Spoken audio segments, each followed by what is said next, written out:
एक सवाल और देखिए आपके मानस पटल पर, ये रहा बाबू।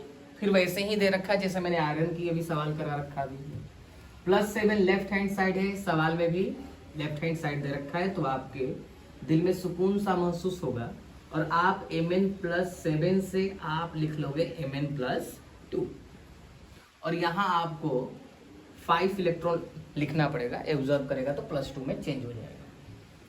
और यहाँ मुझे E की वैल्यू दे रखी है 1.5 वोल्ट।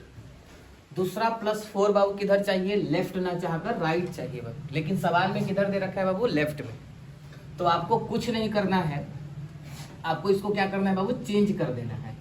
मैंने लिख दिया Mn+2 और ये हमने लिख दिया बाबू Mn+4।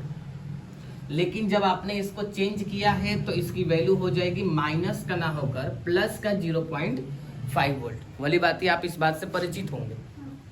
और इलेक्ट्रॉन लिखने की संभावनाएं यदि हम देखें तो यहां मैं 2 इलेक्ट्रॉन लिख देता हूं, यदि आप नाराज नहीं हो तो। गलती की सही बाबू, देखिए ध्यान से, ये Mn इस Mn को क्या कर दिया बाबू, कत्ल कर दिया।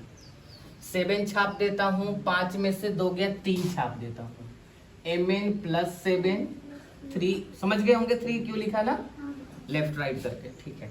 और फिर यहाँ मैंने लिख दिया बाबू Mn+4। बाबू ये नेट सेल रिएक्शन मत कह दीजिएगा, इनोट सेल नहीं है बाबू। ये क्यों नहीं है बाबू, क्योंकि इसमें इलेक्ट्रॉन अपीयर हो रहे हैं, यानी कि आप इलेक्ट्रोड की वैल्यू को आसानी से आप ऐड या सब्ट्रैक्ट नहीं कर पाओगे, यानी कि ΔG से करना पड़ेगा।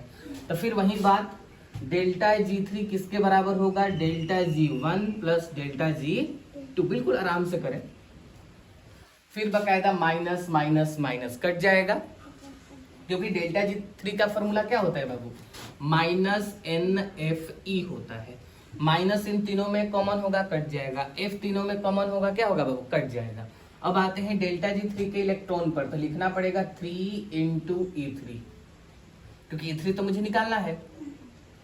ΔG1 में इलेक्ट्रॉन है बाबू 5 × 1.5 E की वैल्यू थी। दूसरे वाले में इलेक्ट्रॉन कितने हैं बाबू, 2 × इलेक्ट्रॉन की वैल्यू है बाबू, इनोड की वैल्यू है 0.5। यहां से हमको लग रहा है कि E3 आप फाइंड आउट कर लोगे, हाँ ये ना, कितना आएगा बाबू, 8.5 अपॉन में कितना होगा